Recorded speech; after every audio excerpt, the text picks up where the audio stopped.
Good morning students. Next topic है हमारे पास motion of charge particle in uniform magnetic field. अब हम कर रहे हैं मैग्नेटिक फील्ड के अंदर चार्ज पार्टिकल का मोशन। देखो, कुछ जगह पर आपके पास मैग्नेटिक फील्ड को डॉट या क्रॉस से रिप्रेजेंटेशन किया जाएगा। तो जहां पर क्रॉस प्रोडक्ट यानी कि ऐसे सिंबल्स यूज किए जा रहे हैं तो उसका मतलब है कि आपके पास मैग्नेटिक फील्ड डाउनवर्ड डायरेक्शन के अंदर यानी कि perpendicular to paper, plane of paper के डाउनवर्ड डायरेक्शन के अंदर मैग्नेटिक फील्ड लाइंस है। अगर कुछ जगह पर डॉट लगा दिया जाता है ऐसे, तो इसका मतलब है अपवर्ड डायरेक्शन के अंदर है। किस डायरेक्शन के अंदर है?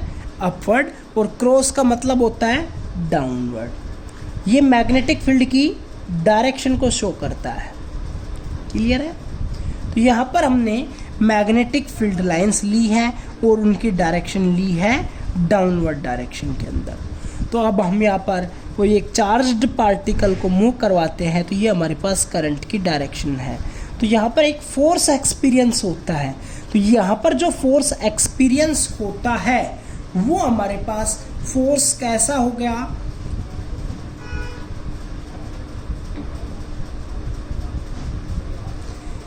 देखो, यहां पर मैंने इस पर्टिकुलर पॉइंट के ऊपर लिया, इस पर्टिकुलर पॉइंट के ऊपर चार्ज पार्टिकल की डायरेक्शन ये है, यानी कि जो चार्ज है वो किधर मूव कर रहा है। यहां पर अगर मैं देखना चाहूं पर्टिकुलरली तो अपवर्ड डायरेक्शन के अंदर, इधर। ठीक है। और अगर यहां पर मैग्नेटिक फील्ड लाइंस देखना चाहूं तो वो हो गई downward to the plane of paper. तो यहाँ पर अगर हमें फोर्स देखना है तो फोर्स निकालने के लिए हम फ्लेमिंग्स लेफ्ट हैंड रूल का यूज करेंगे। इसका पीछे हमने पढ़ा था, फ्लेमिंग्स लेफ्ट हैंड रूल क्या कहता है? First finger points the direction of magnetic field, central finger points in the direction of current, then thumb gives the direction of magnetic field. अब देखो, यहाँ पर मैग्नेटिक फील्ड डाउनवर्ड है, first finger downward कर ली, लेकिन करंट अपवर्ड डायरेक्शन के अंदर यानी कि इस डायरेक्शन के अंदर है। हो गया। उसी पॉइंट के ऊपर लगा रहा हूं मैं, इस पॉइंट के ऊपर। हो गया। थंब किधर है? थंब है इस पॉइंट के कोरस्पॉन्डिंग अंदर की तरफ, यानी कि इस डायरेक्शन के अंदर। तो फोर्स यहाँ पर जो लगेगा वो किधर लगेगा? इनवर्ड्स। इसी तरह हम इस पॉइंट के ऊपर भी चेक करेंगे, इस पर भी चेक करेंगे, तो सभी पॉइंट्स के ऊपर आपके पास जो फोर्स होगा वो अंदर की तरफ लगता हुआ नजर आएगा। ठीक है। तो यहाँ पर हमारे पास कौन सा फोर्स होगा? सेंट्रीपिटल या फ्यूगल फोर्स होगा। ठीक है। तो अभी हमने मानना है कि कोई एक चार्ज पार्टिकल है जिसका मास m है, उसका चार्ज q है, वो यूनिफॉर्म मैग्नेटिक फील्ड लाइंस के अंदर एंटर करता है और मैग्नेटिक फील्ड जो हमने ली है वो हमारे पास b के बराबर है। v वेलोसिटी के साथ वो मूव करता है। यहाँ पर ये वेलोसिटी ली है मैंने, v के साथ मूव करता है। तो ये v जो आपके पास x एक्सिस के अलोंग थीटा एंगल बना रही है, ये हमने मानना है। कितना एंगल बना रही है? थीटा। तो मैं v को दो कंपोनेंट के अंदर तोड़ देता हूं। एक कंपोनेंट हो गया v कोस थीटा और एक कंपोनेंट हो गया v sine theta. Along x axis हमारे पास हो गया v cos theta, along y axis हमारे पास हो गया v साइन थीटा। कुछ टाइम के लिए मैंने v साइन थीटा को v2 मानूंगा और v कोस थीटा को v1 मानूंगा। तो अब हमें देखना है for component v sine theta, the force acting on the charge particle due to magnetic field is. हमारे पास जो ये वाला वेलोसिटी का कंपोनेंट है, इसकी वजह से ये चार्ज पार्टिकल मूव कर रहा है मैग्नेटिक फील्ड लाइंस के अंदर। तो इसके ऊपर कितना फोर्स एक्सपीरियंस होगा? तो force that is equals to Q V cross B. ये अभी हम आगे पढ़ेंगे लोरेंस फोर्स के बारे में भी। तो Q, V और B यानी कि V2। देखो यहाँ पर जो V2 है यानी कि V साइन थीटा और B, इन दोनों के बीच में क्रॉस प्रोडक्ट है। तो दोनों के बीच में एंगल कितना है? V साइन थीटा इधर है और B इधर है। तो तो दोनों के बीच में एंगल हो गया 90 डिग्री। क्रॉस प्रोडक्ट को हटाने के लिए साइन का यूज किया जाता है, इसलिए क्या हो गया sine 90 that is equals to 1, then force that is equals to QV2B, और V2 को हटाकर मैं रिप्लेस कर सकता हूँ V साइन थीटा से। This force is to remains always perpendicular to V2, ये वाला जो फोर्स होगा वो हमेशा V साइन थीटा के परपेंडिकुलर होगा।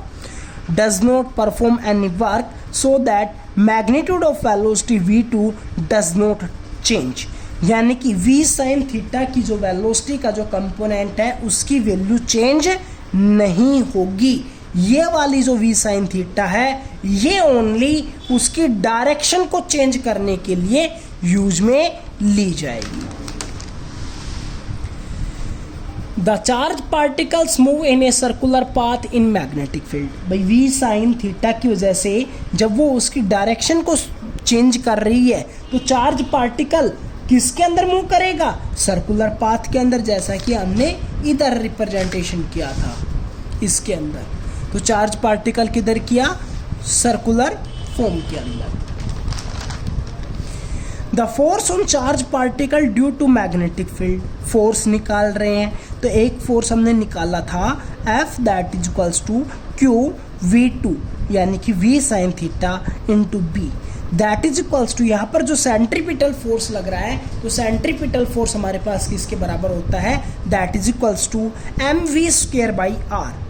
ठीक है, दोनों फोर्सेस को इक्वल रखा, एक V2 से एक V2 कैंसिल हुआ तो QB that is equals to mv2 divided by R।